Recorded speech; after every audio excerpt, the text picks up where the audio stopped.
It is December 2nd, 1805. 4 in the morning. And somewhere in the frozen darkness of Moravia, a man who crowned himself emperor stands alone on a hill called Zuran, staring into fog so thick it swallows the world whole. By sunset, 36,000 soldiers will be dead, drowning, or stumbling into captivity. Not because they were outfought, because they were tricked. Lured into the most elaborate trap in military history. A trap built not from walls or trenches, but from one man's willingness to look weak when he was strong. The temperature hovers just below freezing. Breath turns to vapor. The ground is iron. Every blade of grass wears a shell of frost that cracks under a boot like tiny bones snapping. Across these frozen fields, 3 emperors are about to collide. 160,000 men. 3 flags. 3 thrones. And only one of them knows what is about to happen. Napoleon Bonaparte stands motionless. His gray overcoat is buttoned to the chin. His boots are caked with mud from a week of riding between units. He has not slept. He does not need to. His mind is running calculations that would break lesser men. Distances, timings, the precise minute the fog will lift, the exact moment his enemies will realize they are already dead. But here is what the textbooks leave out. Napoleon is not confident. He is terrified. Not of the battle, of the math, because the math says he should lose. 6 weeks ago, off the coast of Spain, Admiral Nelson's British fleet tore through the combined navies of France and Spain at Trafalgar. 18 warships captured or destroyed. Nelson died on the deck of HMS Victory with a musket ball buried in his spine. But his final order, England expects that every man will do his duty, became a death sentence for every French dream of crossing the Channel. The invasion barges at Boulogne are kindling now. Britain is untouchable. That was bad enough. But while French sailors drowned in the Atlantic, something far worse was forming on land. 3 empires, Austria, Russia, and the bottomless treasury of British gold, are converging on France from every direction. Austria's Emperor Francis has spent 2 years rebuilding his shattered army. He has placed 72,000 men under General Karl Mack and marched them into Bavaria, blocking the roads to France like a wall of white-coated steel. And behind Mack the Russians are coming. 75,000 men under General Mikhail Kutuzov, a one-eyed commander scarred by decades of war, missing teeth, carrying Turkish shrapnel in his skull. Behind Kutuzov marches another 40,000. And behind them, Archduke Charles is leading 90,000 Austrian veterans back from Italy. Do the math. If these armies unite, the coalition will field over 200,000 soldiers. Napoleon's forces are scattered across half of Europe. Half his army is still staring uselessly at the English Channel. The rest are stretched thin across France and the Italian border. He can concentrate maybe 73,000 men. 73,000 against 200,000. And the number grows every day. If you have ever faced a situation where the odds were stacked so heavily against you that everyone assumed you would fail, then you already understand the pressure sitting on Napoleon's chest right now. Drop where you're watching from in the comments. Let's see how far this story reaches. Because what happens next is not what anyone expects. Napoleon does not try to match their numbers. He does not call for reinforcements he doesn't have. He does not retreat to defend Paris. Instead, he does the most dangerous thing a military commander can do. He pretends to be losing. He makes himself look desperate, retreating, panicked, begging for a ceasefire. He takes the strongest position on the battlefield, a plateau called the Pratzen Heights, and then gives it away, hands it to the enemy like a gift. He pulls back his right flank until it looks paper thin. He sends envoys to the Allied camp, practically pleading for peace. And it works. Not because his enemies are stupid. They are not. Kutuzov, the Russian commander, sees through every move. He warns his emperor. He begs him not to attack. Napoleon does not make mistakes like this, Kutuzov says. When he appears weak, it is because he wants you to attack. But Kutuzov is overruled. Because standing next to him is Tsar Alexander I of Russia, 28 years old, crowned by God, burning for glory, utterly convinced that he is about to destroy the Corsican upstart and save Europe. Alexander looks at the retreating French. He looks at the abandoned heights. He sees weakness. He sees exactly what Napoleon wants him to see. The 36,000 men who will die on this field will die because of that moment. Because a young emperor trusted his eyes instead of his wisest general. Because arrogance is the most reliable weapon in the history of war, and Napoleon knows how to aim it. But here is the part no one tells you. This trap did not begin on the morning of December 2nd. It did not begin in November when Napoleon entered Vienna and found it hollow. It did not even begin in October, when the Grand Army surrounded an entire Austrian army at Ulm and forced 30,000 men to surrender without a major battle. This trap began on August 27, 1805. The day Napoleon looked at a map and made a decision that would send 200,000 men marching 500 miles in 6 weeks. The fastest, most punishing military movement the world had ever seen. That march broke boots. It broke wagons. It broke men. Soldiers collapsed on roadsides and were left behind. Supply trains snapped axles in swollen rivers. Cavalry horses went lame by the hundreds. And still they moved. 15 miles a day. Then 20. Then 25. Marshal Davout's 3 Corps, the men history would come to call the Iron Corps, routinely covered 30 miles in a day. They slept 4 hours a night. They ate while walking. They marched through autumn rain so heavy it turned roads into rivers of mud that sucked boots off feet and swallowed cannon wheels to the hub. They marched because Napoleon had seen something on that map. Something that turned raw terror into cold opportunity. The Austrian army under General Mack was in Bavaria. Isolated. Exposed. Waiting for the Russians to arrive. If Napoleon could reach Mack before Kutuzov's 75,000 joined him, he could destroy the Austrians alone. One army at a time. Divide and destroy. But the window was measured in days. Not weeks. Days. If the Grand Army arrived too late, Mack and Kutuzov would unite. And 73,000 French soldiers would face 150,000 enemies on ground they did not choose. So they marched. Through rain that never stopped. Through villages where farmers watched in silence as column after column passed. Cavalry, infantry, artillery, supply wagons. An endless river of blue coats and bayonets stretching back to the horizon. And Mack? Mack sat in the fortress city of Ulm on the Danube, confident and calm. His scouts reported scattered French movements, but he dismissed them. No army can move that fast, he told his staff. It is logistically impossible. He was wrong. But destroying Mack was only the first step. Because the man who truly stood between Napoleon and survival was not an Austrian general who underestimated French speed. It was a one-eyed Russian who underestimated nothing. General Kutuzov, scarred, cautious, brilliant, saw the trap at Ulm closing and refused to walk into it. He ordered an immediate retreat, fighting rearguards at every river crossing, burning bridges behind him, sacrificing battalions to buy hours. He did not care about glory. He cared about keeping his army alive long enough for the numbers to turn. And the numbers were turning. Every day Kutuzov retreated east, he moved closer to the Second Russian Army, closer to Archduke Charles, closer to Prussian mobilization, closer to a coalition so massive that no trap, no genius, no amount of speed could overcome it. Napoleon pursued.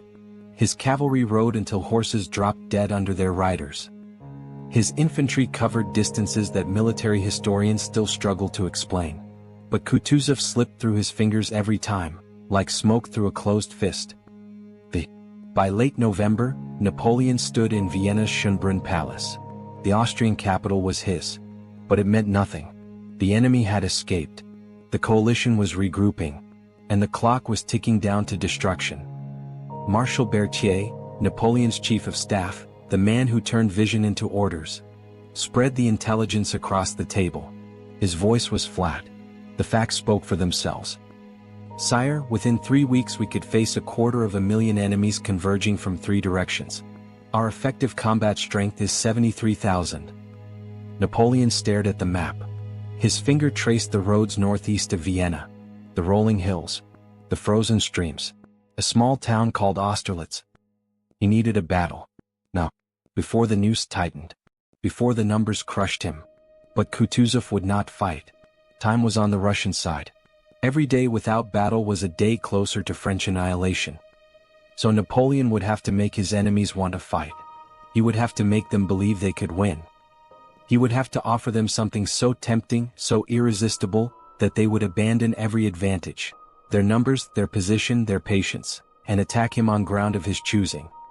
The solution he found was beautiful in its cruelty, and it required giving up the one thing no general ever surrenders willingly: the high ground.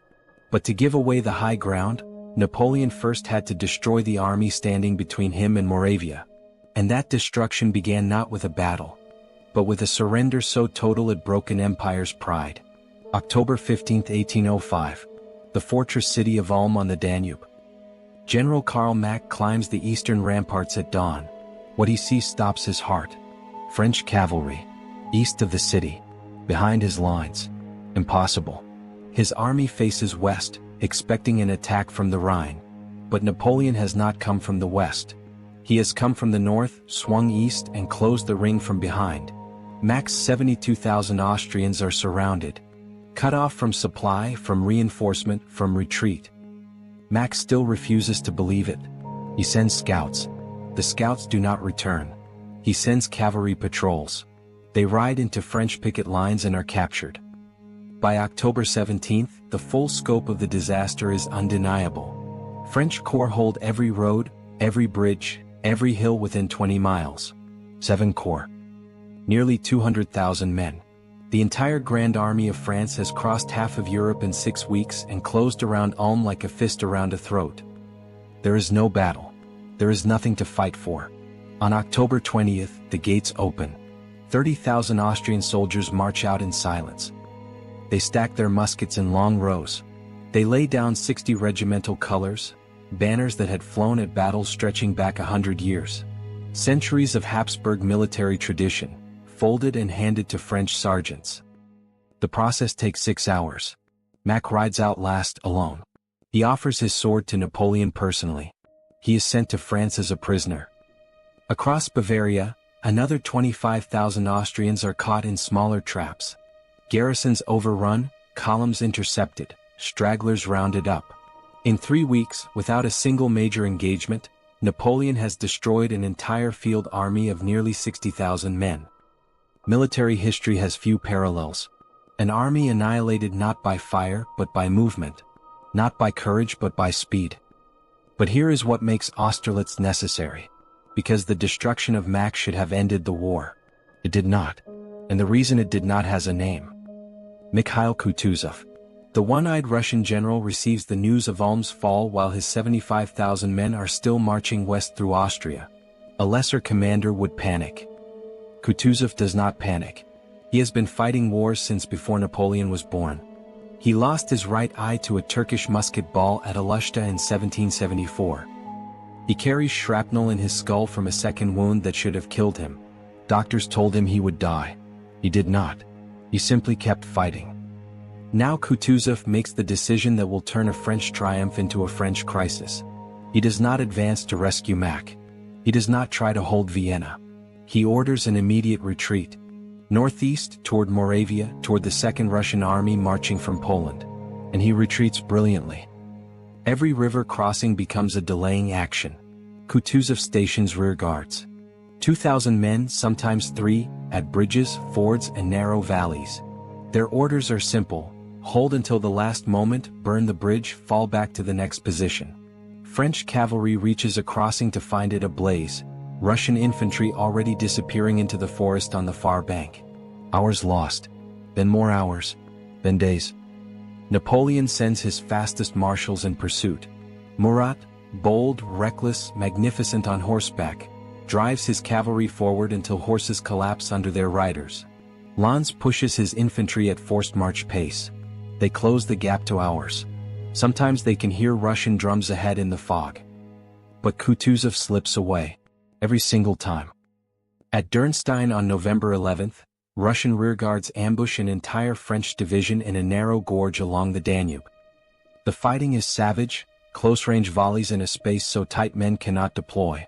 The French lose 3,000 men. Kutuzov buys another 2 days.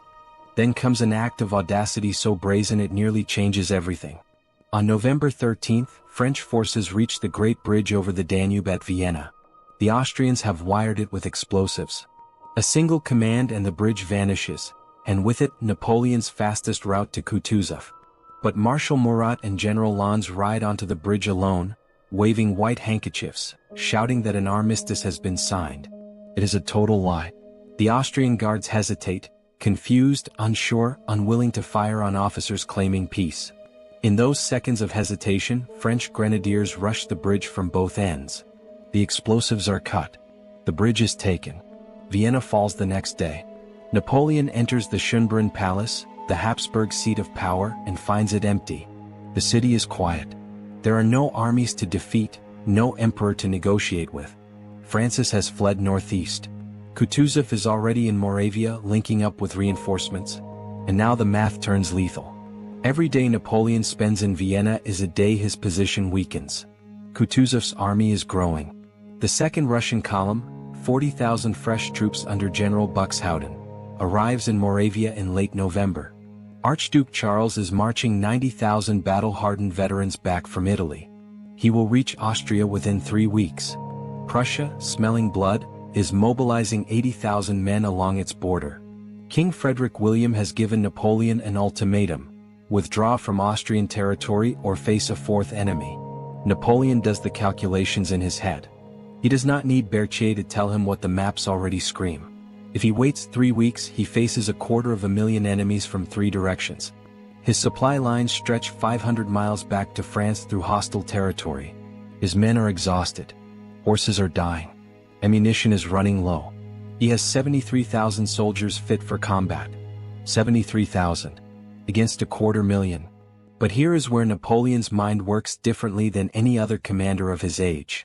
Where others see a closing trap, he sees a window. A narrow window. A window measured in days. Right now, the Allied force in Moravia numbers roughly 85,000. That is still more than Napoleon has. But it is not 250,000. It is beatable. If, and only if, he can force them to fight before the reinforcements arrive. But Kutuzov will not fight. The old Russian knows the math as well as Napoleon does. Time is his weapon. Every sunrise without battle is a Russian victory. He will retreat, delay, withdraw. Let the noose tighten while Napoleon's army starves and freezes in a foreign land. So Napoleon cannot wait for battle. He cannot force battle. He has to create battle.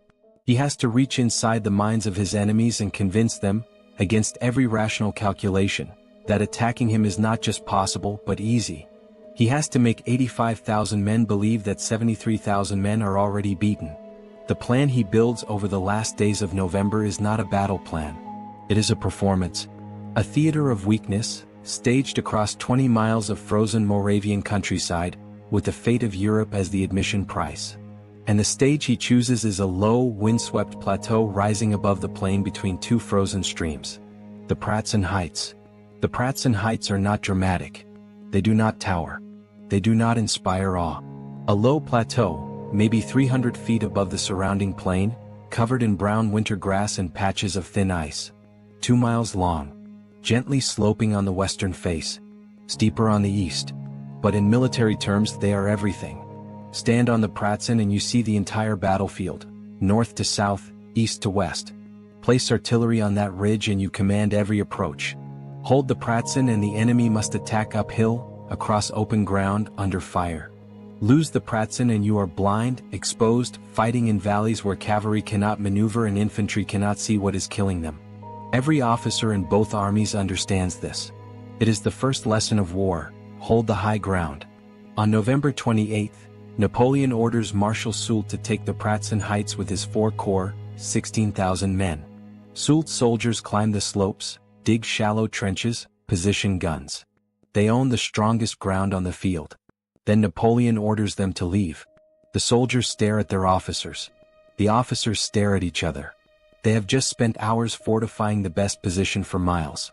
Now they are told to abandon it, to march back down into the valley, to give the high ground to the enemy. No explanation is offered. Napoleon does not explain. He commands. Soult's men withdraw. By the evening of November 29th, the Pratzen Heights stand empty. French campfires flicker in the valleys below, small, scattered, deliberately pathetic. Napoleon has ordered his men to light fewer fires than usual, to spread thin, to look like an army that is shrinking. But the deception does not stop there. On November 30th, Napoleon sends one of his aides to the Allied camp under a flag of truce. The aide carries a personal message to Tsar Alexander, requesting a meeting to discuss peace. The tone is careful, respectful, almost pleading. Napoleon does not demand. Yet, he suggests the French position is difficult. He implies, without stating, that he is looking for a way out. Alexander receives the message in his headquarters at the village of Krzenowitz. Around him stand the young aristocrats of his court, princes, counts, guards, officers who have never lost a battle because they have never fought one. They read Napoleon's words and taste victory. He is desperate, Alexander declares. He knows he cannot win. The Tsar sends back a polite refusal. No meeting. No peace. Not yet. Not when triumph is this close. Allied scouts confirm what Alexander wants to believe. The French have abandoned the Pratzen Heights. The French right flank, south of the plateau, looks paper-thin. A few thousand men spread across villages with names that will soon be soaked in blood. Telnitz, Sokolnitz, Kobelnitz. If the Allies strike that weak flank in force, they can cut Napoleon's line of retreat to Vienna, roll up his army from the south, destroy him. The plan writes itself.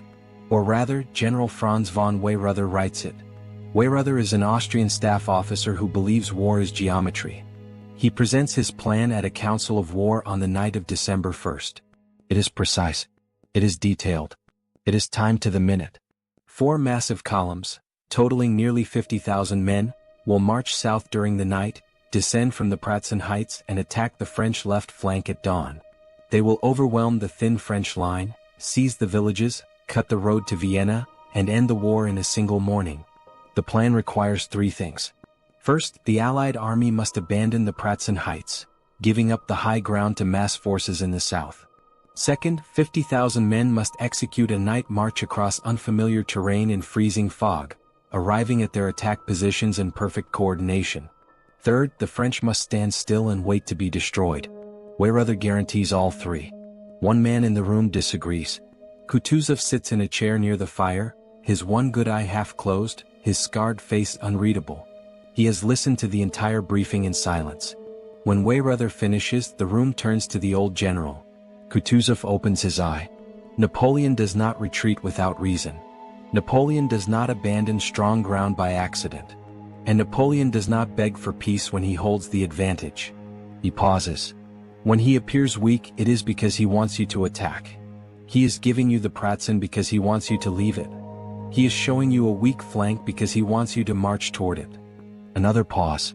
You will march into emptiness. And he will strike where you are not. The room is quiet for 3 seconds. Then Alexander speaks. We attack at dawn. Kutuzov says nothing more. He is the commander-in-chief of the Russian army. He has been overruled by a 28-year-old emperor who has never heard a shot fired in anger. The old general closes his eye. Some accounts say he falls asleep in his chair. Others say he simply stops caring. If you are learning something about this battle you never knew, if the story behind the strategy is hitting different, hit that like button. It tells us to keep digging into these buried chapters. That night, as darkness falls and the temperature drops below freezing, something strange happens along the French lines. Thousands of torches bloom in the valley. Soldiers twist bundles of straw into makeshift flames and lift them high. It is December 2nd, the first anniversary of Napoleon's coronation. The valley becomes a river of fire, orange light dancing across the frost, shadows stretching long across the frozen earth. Napoleon rides along the ranks. He dismounts. He walks among his men. He stops at campfires, remembers faces. You were at Marengo, weren't you? He asks a grenadier with a scar across his jaw. The soldier's chest swells. In the torchlight, the emperor is not a distant figure on a hill. He is here, among them, remembering. The soldiers do not cheer because they are told to. They cheer because something moves in them that goes beyond orders. A loyalty so fierce it borders on madness. These men will walk into grapeshot for him. They will charge bayonets into cavalry for him. Tomorrow many of them will die for him. And they will do it without hesitation. Napoleon returns to his headquarters on the Zuran Hill. Marshal Soult waits with his corps commanders. The emperor's voice is quiet now. The performance is over. This is real. Tomorrow they will give us the Pratzen Heights. They will march south in the dark and leave their center empty. When the fog lifts, and it will lift, you will see it. And when you see it, you will take those heights back. The entire war depends on those heights. Do you understand? Soult nods. He understands. Then Napoleon turns to the reports from the south. Marshal Davout's 3 Corps has been force marching for 48 hours. 70 miles in 2 days. Of his 3 divisions, only 2 have arrived. 11,000 men hollow-eyed with exhaustion, boots falling apart, some carrying muskets they are almost too tired to lift. 11,000. They are about to face 50,000. Napoleon's orders to Davout are 4 words long. Hold them. Whatever it costs. Davout does not argue. He does not ask for reinforcements that do not exist. He walks among his men, the Iron Corps, the soldiers who marched 30 miles a day and slept 4 hours a night. Boys with frostbitten cheeks. Veterans with hands so cracked and raw they can barely grip a trigger. He looks at them. They look back. No speeches. No promises. They know what is coming. The night deepens. In the Allied camp, 50,000 men stumble through darkness. 4 columns crowd onto narrow farm tracks. Units tangle. Officers shout orders in Russian, German, Czech, languages that do not understand each other. Cavalry blocks infantry. Artillery limbers jam on frozen ruts. The columns that were supposed to arrive at their attack positions by 6 a.m. are already behind schedule. They are descending from the Pratzen Heights, leaving the high ground, marching south into the valleys, toward the thin French line they are certain they will shatter. Above them the plateau empties. A few battalions remain. Some artillery. Maybe 15,000 men holding a 2-mile ridge that controls the entire battlefield. 15,000. On the most important ground in Europe. Napoleon's trap is set. The bait is taken. By dawn, 3 emperors, 160,000 men, and the future of a continent will collide in freezing fog. One of those emperors has already lost. He just does not know it yet. And in 6 hours the killing will begin. 6:30 in the morning. The fog is a living thing. It fills the valleys like poured milk, dense, suffocating, total. A man cannot see 10 yards. Artillery crews load their guns by feel. Infantry squads lose each other between one hedgerow and the next. Somewhere in this blindness, 50,000 Allied soldiers are marching south toward the thin French line. Somewhere above them, the Pratzen Heights sit nearly empty. And somewhere on the Zuran Hill, Napoleon waits, motionless, silent, listening to a battle he cannot see. The first sound is Russian artillery. Dozens of guns fire blind into the mist. The shells scream overhead, a sound like tearing cloth stretched to the volume of thunder, and slam into frozen earth near the village of Telnitz. Columns of dirt and ice erupt. Shrapnel hisses through the fog. French soldiers behind stone walls press their faces into the ground and wait. Then come the drums. Austrian infantry under General Kienmayer emerges from the fog like ghosts taking form. White coats dark with meltwater. Bayonets fixed. Drums hammering a rhythm so steady it sounds mechanical. They are thousands. They come in column, a battering ram of human bodies aimed at a village held by 1,500 Frenchmen of the 3rd Line Regiment. The collision is immediate.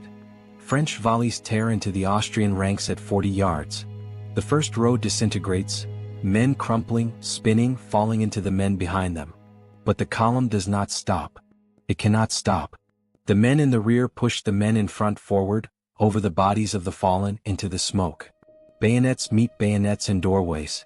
Musket butts crack skulls in the village square. A French sergeant fires his last round into an Austrian officer's chest at a distance, so close the muzzle flash sets the officer's coat on fire. Telnitz changes hands. Austrians pour through the streets. French soldiers fall back to the church, barricade the doors, fire from windows. Bodies pile in doorways, French, Austrian, tangled together. Wounded men crawl into basements and listen to the slaughter above them. The air tastes of gunpowder and copper. The stone walls are chipped and cratered by musket balls until they look like the face of the moon. Davout feeds in the 108th Line Regiment. They come at the run, exhausted men who marched 70 miles in 2 days, running now because there is no other choice. They hit the Austrians in the flank, bayonets leveled, no volley, no pause. The shock is enough. Telnitz swings back to France. For now. 2 miles north, at the village of Sokolnitz, the real weight falls. Russian infantry under Generals Langron and Przebysewski slam into the 26th Light and the 48th Line. 2,000 French soldiers behind farm walls and frozen ditches. 20,000 Russians marching toward them in columns so deep the rear ranks vanish into the fog. The first assault comes in a wave of green coats and tall shakos. French muskets fire in disciplined volleys, one rank, then the next, each volley dropping dozens. The Russians fall back, reform, come again. The second wave reaches the streets. Fighting erupts house to house, room to room. A French corporal bayonets a Russian soldier through a wooden door. A Russian officer fires his pistol through a window and kills 2 men standing behind it.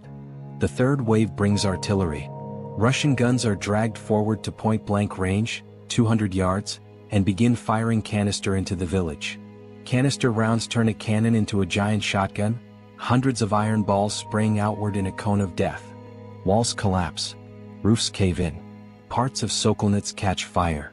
Smoke mixes with fog until the world is a blind, choking, burning hell where men fight by sound alone. General Louis Friant, Davout's forward commander, a small man with a calm voice and steady hands, rides through the burning streets on a gray horse that flinches at every explosion. He rallies companies. He plugs gaps. When a Russian battalion breaks through the eastern edge of the village, Friant personally gathers 200 men, cooks, drummers, walking wounded, anyone holding a weapon, and leads a bayonet charge into the breach.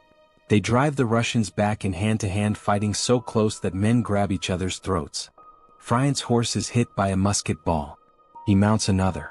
The gap is sealed. But the pressure never stops. It cannot stop, because 50,000 men are pressing south, and Davout has 11,000 holding a line that stretches across 3 villages and 2 miles of frozen ground. Every minute he holds is a minute closer to the trap springing shut. But if his line breaks before the fog lifts, there is no trap. There is only slaughter. On the Zuran hill, Napoleon sits on a folding chair, wrapped in his gray overcoat, hands clasped. Reports arrive every few minutes. Aides ride in from the fog, horses lathered, voices tight with urgency. Telnitz contested. Third counterattack repulsed. Ammunition running low. Sokolnitz holding.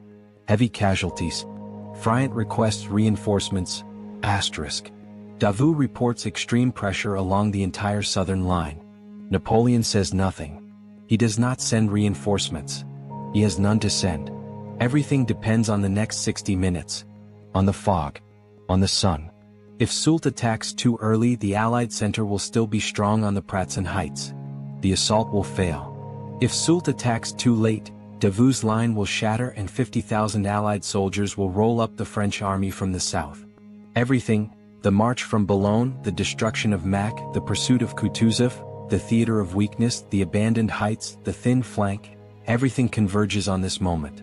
The moment the fog lifts, Napoleon watches the eastern sky and waits. At 8:30 the sun burns through. It happens slowly at first, pale light filtering through gray, the fog thinning from above. Then faster. Patches of blue sky appear. The mist shreds apart like torn cloth, rising off the valleys in ribbons, pulling back from the slopes of the Pratzen Heights like a curtain drawn from a stage. And there it is, the Pratzen Heights. Nearly empty. A few Russian battalions. Some artillery batteries. But the mass, the 50,000 men who were supposed to hold the center, are gone. They are south, crammed into the valleys around Telnitz and Sokolnitz, still hammering at Davout's iron line. Napoleon turns to Soult. The marshal stands beside him, face tight, hands on his sword belt. He has been waiting for this moment since midnight. How long to reach the summit? Napoleon asks. 20 minutes, sire. Napoleon looks east one more time. The heights are there. Empty. Waiting. Now. Soult's 4 corps steps off. 16,000 men in massive battalion columns. The 10th Light, the 14th Line, the 36th Line, the 43rd Line. Eagles gleam at the front of each column. Drummers beat the pas de charge, that rolling, relentless rhythm that tells every French soldier in earshot, we are attacking. Follow the drums. They cross the valley floor. They ford the Goldbach stream, icy water up to their knees, muskets held high over their heads. They begin climbing. The slopes are gentle but open. There is no cover. Halfway up, they emerge from the last wisps of fog into clear December air. Russian artillery on the summit opens fire. Canister rounds slam into the columns. Men are torn apart. A soldier in the front rank is hit by 3 iron balls simultaneously, his body thrown backward into the men behind him. Gaps open in the lines. Officers scream to close ranks. The drums never stop. The columns never stop. They climb. At the summit, General Miloradovic's Russian division is caught in the worst possible position. Half-formed, some units still facing south preparing to march, others wheeling to meet the attack. They have no time to organize. The French columns slam into them at close range. The fighting that erupts on the crest of the Pratzen is not a battle. It is butchery. French line infantry fire volleys at 30 yards into dense Russian formations. Each volley drops dozens. Before the Russians can return fire, the French charge with bayonets. Steel meets steel. Men scream.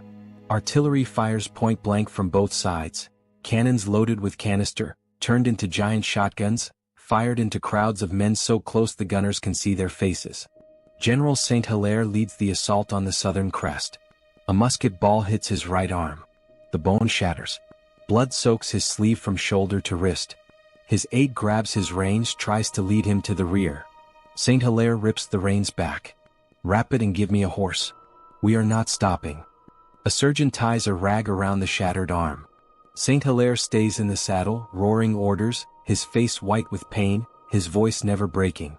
His men take the crest. The 10th Light overruns a Russian battery, bayoneting the gunners beside their own cannons, capturing 6 guns. The 36th Line forms square to repel a desperate Russian cavalry charge, volley fire dropping horses and riders in tangled heaps 20 yards from the formation. On the northern plateau, General Vandam's division crashes into Austrian troops under General Collerat.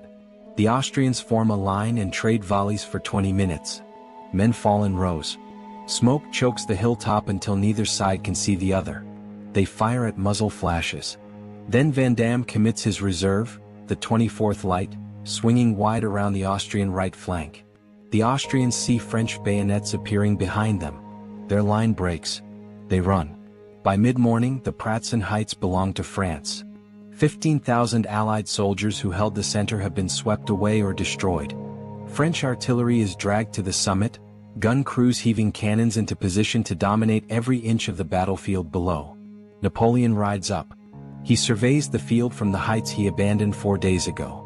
To the south, smoke rises from Telnitz and Sokolnitz, Davout still holding barely, his iron core grinding against impossible numbers. To the north, Marshal Lannes pins the Allied right wing in place with steady pressure. And here in the center, Napoleon holds the high ground. The Allied army has been cut in two. The 50,000 men who marched south to destroy the French flank are now trapped. Davout blocks them from the west. French forces descend from the heights behind them to the north. And to the east, the frozen Sachjon ponds 200 yards of ice that separates them from escape. But the battle is not over. Because the Tsar has one card left. If this story is hitting different, if you're seeing a battle you thought you knew in a way you never expected, share it with someone who needs to hear it. These are the moments that built the world we live in. In the Allied headquarters, Tsar Alexander stares at the Pratzen Heights. French eagles fly where Russian guns stood 2 hours ago. His face is ash-gray. Kutuzov stands beside him. The old general says nothing. His expression says everything. But Alexander still has his imperial guard. The finest soldiers in Russia. Young noblemen, sons of the oldest families, trained since childhood, armed with the best weapons, dressed in uniforms that cost more than a peasant earns in a year. They have never been defeated. They have never been tested. Grand Duke Constantine, Alexander's younger brother, fiery, reckless, desperate to prove himself, receives the order. * retake the Pratzen Heights. Restore the center. Save the army. * At 11:15, the Russian Guard advances up the northern slopes in parade ground formation. Battalion after battalion. Flags flying. Drums beating. White crossbelts gleaming against dark green coats. They march as if they are crossing Palace Square in St. Petersburg, not climbing a blood-soaked hill covered with the dead. French soldiers on the plateau watch them come. They feel something that has nothing to do with the December cold. These are not militia. These are not conscripts. These are elite soldiers marching with the discipline of men who believe they cannot die. Saint-Hilaire's men are exhausted, low on ammunition, scattered across the summit in ragged lines. The 10th Light, which attacked uphill with 800 men, is down to 400. Their cartridge boxes are nearly empty. The Russian guard reaches the crest. They open fire. Volley after volley crashes across the plateau. Disciplined, devastating, unrelenting. French units begin to give ground. Men fall back from positions they paid for in blood an hour ago. The guard pushes forward, stepping over their own dead, closing the distance, bayonets leveled. For 20 minutes, the battle tilts. For 20 minutes, it looks as if the counterattack will succeed. For 20 minutes, the Pratzen Heights, the key to everything, are slipping from French hands. Napoleon watches from his command post. His jaw is set. His hands are still. If the Russians retake the plateau, the battle is lost. Everything is lost. The empire dies on this frozen hill. He turns to Marshal Bessieres, commander of the French Imperial Guard Cavalry. 2,000 of the finest horsemen in Europe. Chasseurs à cheval in dark green. Grenadiers à cheval in tall bearskin caps. Men who have charged together through a dozen campaigns. They have never been committed unless the battle hangs in the balance. This is that moment. Break them. General Rapp, Napoleon's 32-year-old aide-de-camp, scarred across the cheek from a saber cut at Marengo, volunteers to lead the charge. He rides to the front. Behind him, 2,000 troopers check girths, draw sabers, dress their lines. Horses stamp and snort, breath steaming. The ground trembles under their weight. Rapp stands in his stirrups. He points his saber at the advancing Russian guard. The trumpets sound. Walk, trot, canter, gallop. The ground shakes. The sound is overwhelming. 2,000 sets of hoofbeats like a single rolling thunder, the jingle and crash of equipment, the roar of men screaming a war cry that drowns every other sound on the field. The Russian guard tries to form squares, the only defense against cavalry, but they are still in columns, still engaged with French infantry, still spread across the plateau. They do not have time. 2,000 horses, 1,200 pounds each, moving at 30 miles per hour. They hit the Russian formation like a wave hitting sand. The collision is audible across the entire battlefield. Men are knocked flat, trampled, impaled on sabers swung with the full momentum of a charging horse. Battalions caught in column disintegrate. There is no formation left to hold, no line to anchor, just individual men fighting for their lives against horsemen who tower above them. Those who manage to form squares hold. Horses will not charge a wall of bayonets, but the rest are torn apart in seconds. Rapp is in the center of it. His horse is shot. He rolls clear, comes up on foot, saber in his right hand. A Russian grenadier lunges with a bayonet. Rapp parries and cuts him down. Another fires a pistol at point-blank range. The ball grazes Rapp's ribs, tears through his coat, draws blood but does not stop him. He keeps fighting. Around him, the plateau is chaos. Sabers rising and falling, horses rearing, men locked in individual combat to the death. Grand Duke Constantine throws his Russian Guard cavalry into the fight. Hundreds of Russian hussars thunder into the French flank. For 5 minutes that feel like 5 hours, there are no formations, no tactics, no strategy. Just hundreds of men killing each other in the frozen mud with whatever they can reach. Rapp grabs a riderless horse. He pulls himself into the saddle. He rallies a squadron, 50 men, maybe 60, and drives into the Russian cavalry's exposed flank. The Russians waver, pull back, break. By noon, the Russian Imperial Guard has ceased to exist as a fighting force. Over 900 lie dead on the slopes of the Pratzen. The pride of the Tsar, the elite of the Russian Empire, destroyed in 30 minutes. The center holds. The heights belong to France. The trap is shut. Now comes the horror. 50,000 Allied soldiers are penned between Davout's line in the west and French forces pouring down from the heights in the north. Their only escape route leads east, across the Satchjon ponds. Frozen bodies of water, maybe 200 yards across. The ice is thick enough to hold men under normal conditions. But these are not normal conditions. Thousands of soldiers, wagons, artillery limbers, horses, all pressing onto the ice at once. French artillery on the Pratzen repositions. Gun crews wheel their cannons to face the ponds. General Dallemagne gives the order. Fire on the ice. The cannons roar. Shells arc across the valley and slam into the frozen surface where thousands of Allied soldiers are crossing. The ice cracks. Sections shatter under the combined shock of artillery and the crushing weight of panicking men. The sound is something no survivor ever forgets. A deep, groaning crack that runs through the frozen surface like a living thing, followed by screams. Men plunge through. Horses thrash and go under. Wagons tilt and vanish. The water beneath is so cold it stops a human heart in seconds. Those who surface grab the broken edges of ice. Their fingers slip. Their muscles seize. French infantry on the shore fire volleys into the mass. Artillery continues to strike. Maybe 200 drown. Maybe 300. The exact number is still debated. But the screams carry across the frozen valley for minutes that feel like hours. Marshal MacDonald, leading French grenadiers in pursuit, later writes, "We ceased firing when we saw men drowning. Even after years of war, there are sights that stay with you." By 2 o'clock, the Battle of Austerlitz is over. Allied units flee in every direction. Thousands throw down their weapons and surrender without firing another shot. The ponds are graveyards. The Pratzen Heights fly the eagle of France. The trap is complete. The killing is done. But the cost is not yet counted.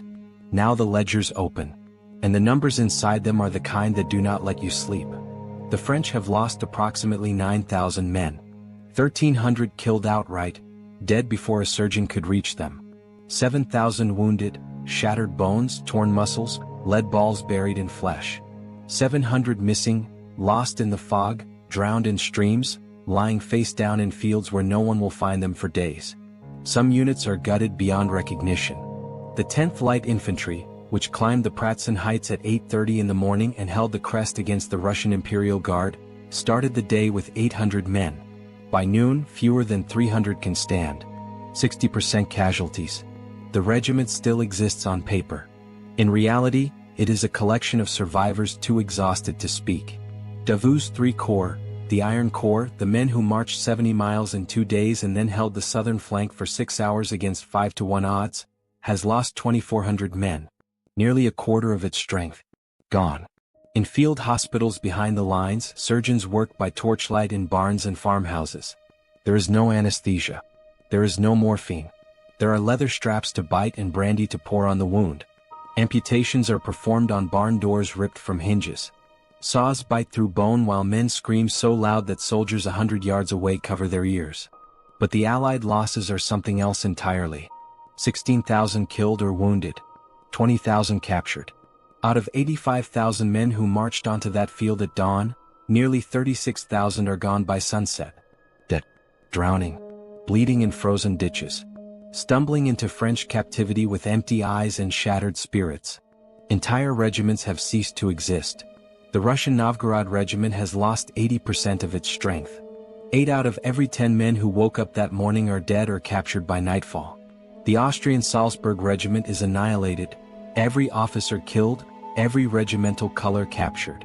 A unit that carried traditions stretching back generations is erased from the order of battle in a single afternoon. But here is what the casualty reports never capture. And this is the part that matters most. A Russian conscript named Ivan lies face down in the mud outside Sokolnitz. He was drafted 6 months ago from a village near Novgorod. He has a wife. He has a daughter he has never seen, born after he marched away. He is 23 years old. He was shot through the chest during the 3rd assault on the village, somewhere around 8 in the morning. He fell between 2 other men who were also dying. No one stopped for him. No one could. His body will be buried in a mass grave with 200 others. No marker. No name. His wife will receive a letter months later saying he died serving the Tsar. She will never know where. She will never know how. An Austrian farmer named Joseph stands on the ice of the Satschan ponds when the artillery hits. He was pressed into military service in August, taken from his fields, handed a musket, told to march. He does not understand why he is in Moravia. He does not understand the politics, the alliances, the grand strategies that put him on this frozen lake with shells falling around him. When the ice breaks beneath his feet, he screams for help. The water takes him in 3 seconds. His family will receive a letter saying he died honorably in battle. The letter will not mention that he died in terror, not in glory. That his last sound was not a war cry but a plea that no one answered. A Polish officer, fighting for Russia because Poland no longer exists as a nation, dies of his wounds in a French aid station 3 hours after the battle. He is 31. He speaks 4 languages. He has a library of 200 books in a house in Warsaw that now belongs to someone else. The French surgeon who tries to save him works for 40 minutes before the bleeding wins. The surgeon does not know the officer's name. No one in the aid station does. He is buried in a field behind the barn. The marker, if there ever was one, is gone within a year. These are not footnotes. These are human beings. 36,000 of them. Each with a name. Each with a face. Each with someone waiting for them to come home. As darkness falls on December 2nd, Napoleon rides across the battlefield. Torches light the way. His staff rides behind him in silence. There is nothing to say. The field speaks for itself. He passes through Telnitz. Bodies are stacked in the streets, French, Austrian, Russian, piled against walls where the fighting was thickest. The smell of blood and gunpowder is so strong it burns the back of the throat. He crosses the Goldbach stream. The water runs pink even in torchlight. He climbs the Pratzen Heights, where French soldiers are digging mass graves by firelight, silent work, shovels biting into frozen earth, bodies laid in rows. At one point his horse shies. Napoleon looks down. A wounded Russian soldier lies beside the road. A boy, maybe 20, stomach wound. His hands are pressed against his abdomen. His eyes are open. He is looking up at the horse above him. Napoleon dismounts. He kneels beside the boy. They do not share a language. There is nothing to say that words could carry. Napoleon places a hand on the young soldier's shoulder. He stays there for a moment. Then he stands, remounts, and rides on. His valet, Constant, riding behind him, notices something he has never seen before. The emperor is weeping. Whether from exhaustion, relief, or genuine sorrow, Constant cannot tell. He never asks. Some things are not questions. Tsar Alexander flees northeast under cover of darkness. His imperial guard is destroyed. His army is shattered. His dream of glory has become ash in his mouth. He will not stop riding until he reaches the Russian border. Emperor Francis sends a messenger before midnight. He requests a ceasefire. He has no army left to negotiate with. On December 4th, the two emperors meet. Francis's hands are shaking. Napoleon is calm. The terms are not negotiable. The Treaty of Pressburg is signed on Christmas Day. Austria loses Venetia, Dalmatia, millions of subjects. It pays 40 million francs in indemnity, a sum designed to cripple. Within months, the Holy Roman Empire, an institution older than memory, is formally dissolved. 1,000 years of tradition, ended by a single morning's work on a frozen Moravian plateau. French power now stretches from the Atlantic to the borders of Russia. Napoleon stands at the summit of the world. The map of Europe has been redrawn, but the ink is mixed with the blood of 36,000 men who had no voice in the drawing. But here is the final truth, the one that turns triumph into tragedy. By proving he could not be beaten in open battle, Napoleon taught his enemies to stop fighting open battles. Prussia will rebuild its army from the ground up, copying every French method. Austria will reform, adapt, wait. And Russia will learn the cruelest lesson of all, that the way to defeat Napoleon is not to meet him on a field. It is to retreat, to burn your own land, to let winter and distance do what armies cannot. 7 years after Austerlitz, Napoleon will march into Russia with 600,000 men. He will win every battle, and he will lose everything, because the perfection of Austerlitz guaranteed that the next war would be total, merciless, and unwinnable. The trap that destroyed 36,000 men in a single morning will, in the end, devour the man who set it. Visit the battlefield today. The Pratzen Heights still rise above the plain. Monuments mark where the charges broke and the guard fell. Tourists walk the paths. Guides tell the story. But walk away from the monuments. Walk south, past the marked sites, into the fields where the grass grows high around simple stone markers that most visitors never see. Asterisk mass grave. 200 Russian infantry. Asterisk. Asterisk mass grave. Unknown Austrian casualties. Asterisk. The earth is soft in those places. Farmers still turn up buttons. Still find bones. Austerlitz was a masterpiece. It was also 36,000 human beings who stopped breathing so that emperors could redraw borders. We study the genius because it deserves to be studied. We remember the cost because it demands to be remembered. The trap was brilliant. The loss was staggering. And the cold truth, the truth that history whispers if you listen, is that glory and grief are forged from the same fire. On the same frozen morning. In the same Moravian mud. If this story stayed with you, subscribe. We go where the textbooks refuse to. And if you want to know what happened when Napoleon's enemies finally learned from Austerlitz, when they turned his own methods against him, that story is coming. This was Dark History Exhumed, where the past still bleeds.